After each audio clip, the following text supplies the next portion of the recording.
dapat hinig. Pagkatapos ng laba, ngayon ay ipapakita ko sa inyo kung paano magplansya. Bago magsimula ay dapat ihanda ang mga kagamitan.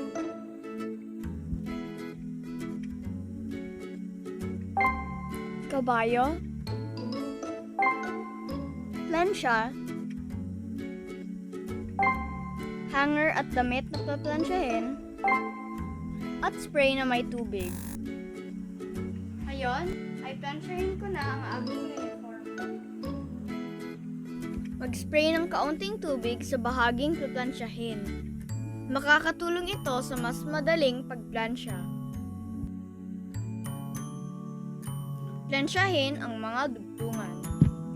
Oo nga pala, siguraduhin angkop ang init ng plansya para sa uri ng tela o damit.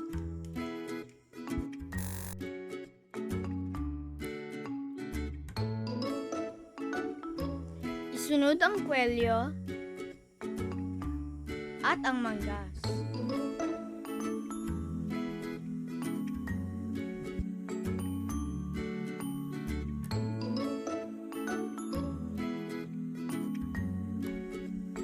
Plansyahin naman ang harapan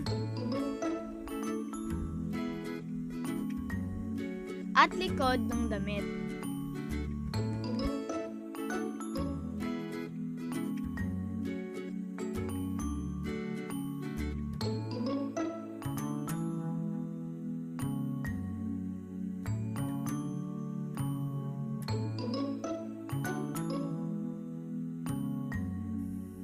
Sa huli, plansyahin ang bahaging balikat. Pagkatapos ng plansya, ay i-hanger ng maayos upang hindi magusok.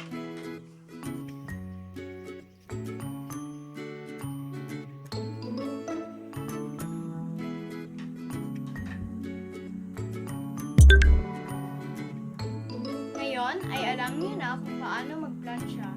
Isang paalala lamang, siguraduhin maayos ang paghawak mo sa plansya dahil ito ay mainit. Paalam hanggang sa